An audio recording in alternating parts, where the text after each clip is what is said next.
vous venez d'alerter encore une fois sur le cas de kidnapping dans votre circonscription électorale. Et le nombre semble être supérieur. Vous pouvez nous en parler un peu?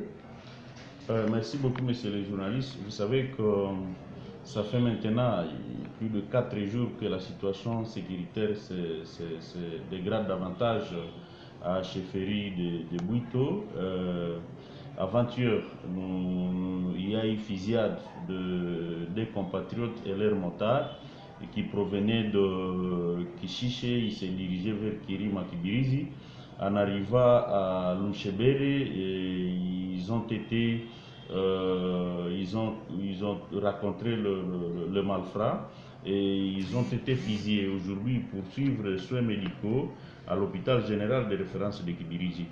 Et hier même, vers 14 h, il y a des compatriotes qui ont été kidnappés. Ils sont au nombre de 4 et les malfrats sont en train de demander la rançon.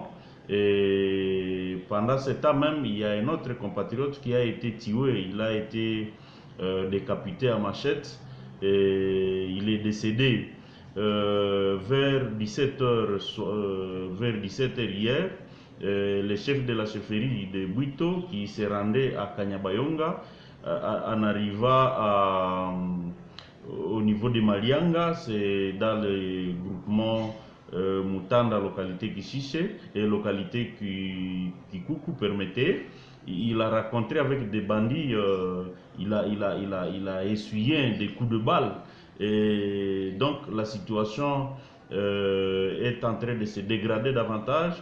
Et nous aimerions quand même que les services de sécurité s'appliquent pour remettre la paix dans cette zone. Donc c'est un peu ça la situation actuelle. Alors, étant que élu de Rutshuru, vous croyez c'est quoi le nœud de la résistance et de cette cruauté, si on peut le dire ainsi? Vous savez que la chefferie de Bouito a connu des problèmes sérieux depuis longtemps. Et il y a l'activisme des groupes armés, il y a des CMC, il y a des Maïmaï, il y a des Nyatura, il y a des FDLR, et que donc nous pensons que le gouvernement devait songer à passer à une traque, et même que la population devait s'activer pour collaborer étroitement avec les services de sécurité pour dénoncer tout le monde qui est impliqué dans les sécurisations du territoire de Rutshuru d'une manière particulière dans le Bouito, parce que c'est là que la situation est en train de s'empirer davantage. Et pas en arrière, parlons un peu, retournons par rapport au bilan. Et donc, le chef était dans une autre direction et les 4 autres étaient dans une autre direction. Ils ne sont pas tombés dans une même embuscade. Mais non, il y a les 4 compatriotes qui sont toujours en otage étaient au niveau de Kikarara. C'est un bassin de production agricole qui est dans la localité Kabanda, en groupement Mutanda. Et le chef de chefferie, il s'est dirigé vers Kanyabayonga. Il était au niveau de Malianga, c'est dans la localité de Kishiche, dans la localité de Kikuku permettait, en groupement Mutanda aussi. Mais les autres qui ont les motards et ces 2 clients, donc c'est d'avant-hier, étaient sur Luchebere, c'est un site qu'on retrouve sur l'axe Kishiche Kirima, et dans le groupement dans la localité de Kishiche et dans le groupement de Bambou. Donc aujourd'hui vous aviez suivi la semaine antérieure qu'il y avait aussi cas de kidnapping sur l'axe Kibirizi, Rwindi. Donc c'est presque une situation généralisée. Aujourd'hui sur l'axe Birundule et Lusoa n'en parle plus. Donc les agglomérations sont presque désenclavées suite à l'insécurité. Et les corps retrouvés décapités, il n'y a pas de ces 4 qui ont été kidnappés? Non, lui il était le 5e, c'est notre compatriote qui s'appelle Buunda Mukambilwa Jimmy. Il était décapité et les 4 autres restent toujours en otage. Alors, comme nous parlons de Rutshuru, nous profitons. On a eu des alertes qu'un certain Katulebe, c'est un leader de groupe Mai Mai, qui est de retour à Nyamilima. Et pourtant, à un moment, c'était avec Tambour Bata, on a dit qu'il a été ramené à ville de Goma. Vous ne craignez pas, certainement, au palais d'une reddition, vous ne craignez pas que ce retour soit encore une autre source de sécurité dans la région? Vous savez que nous sommes aussi en train de suivre la présence de Katurebe à Nyamilima, mais on essaie encore de vérifier, mais parce que d'autres sources renseignent qu'il est encore, il serait encore gardé par la MONUSCO parce qu'il s'était rendu.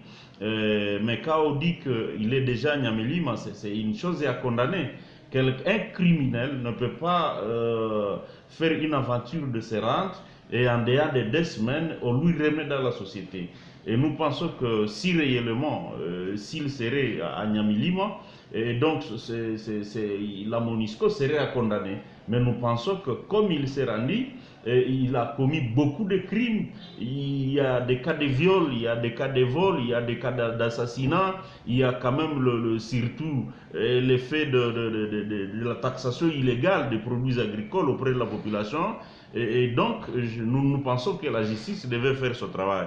Et donc, s'il serait déjà remis dans la communauté, c'est cracher même sur les âmes des compatriotes qui ont été tués par ces criminels. Donc, nous pensons que la MONUSCO pourra se mettre et voir dans quelle mesure il peut entamer, c'est vrai, le processus de démobilisation, mais aussi il y a une justice congolaise qui ne doit pas seulement constater qu'il y a des criminels qui se sont rendus auprès de la MONUSCO et les observer. Et donc je pense qu'il doit répondre à ces actes. Finissant cette interview, vous avez encore une fois enterré les éco-gardes et vous avez déploré cette situation. Je pense que nous avons d'abord à saluer quand même leur mémoire, parce que vous savez qu'ils sont tombés sous la barbarie humaine. Ils sont tombés dans une zone qui est en insécurité. Cette zone, il y a les Mai Mai, il y a les FDLR, il y a les éléments de Katurebe lui-même, il y a aussi des Nyantura. Et selon les informations, on nous avait alerté comme quoi c'était les Mai Mai qui auraient tué les éco-gardes. Mais moi je pense que c'est vraiment un acte à condamner. Nous aimerions à travers votre micro interpeller tout et chacun de nous. Quand il y a des éco-gardes tués, ce sont nos propres fils. Quand il y a de Mai Mai tués, ce sont des compatriotes congolais, des fils égarés dans la brousse. Et là, à travers votre micro, nous aimerions appeler quand même cette jeunesse de se désolidariser avec ces actes, avec ces œuvres, avec tous les groupes armés. Et nous aimerions aussi, à travers votre micro, d'appeler Kinshasa à s'activer pour la démobilisation communautaire. Parce que tous ces jeunes qui sont égarés dans la brousse, et qui sont dans des différents groupes armés, les autres sont dans les mouvements Mai Mai, les autres dans des SNC, les autres dans des Nyatura, les autres dans des FDLR. Ils sont là, on ne sait pas, ne pas dire qu'il y a aussi le manque d'encadrement au sein de la société. Et que donc, si le gouvernement s'activait pour, avec son programme de DDRC, on sait dire que non, quand même, ça peut contribuer à la stabilisation de la province du Nord Kivu d'une manière particulière et celle du pays d'une manière générale. Eline Zahanye, vous êtes député provincial élu de Rutshuru. Nous vous remercions. C'est nous qui vous remercions, monsieur le journaliste.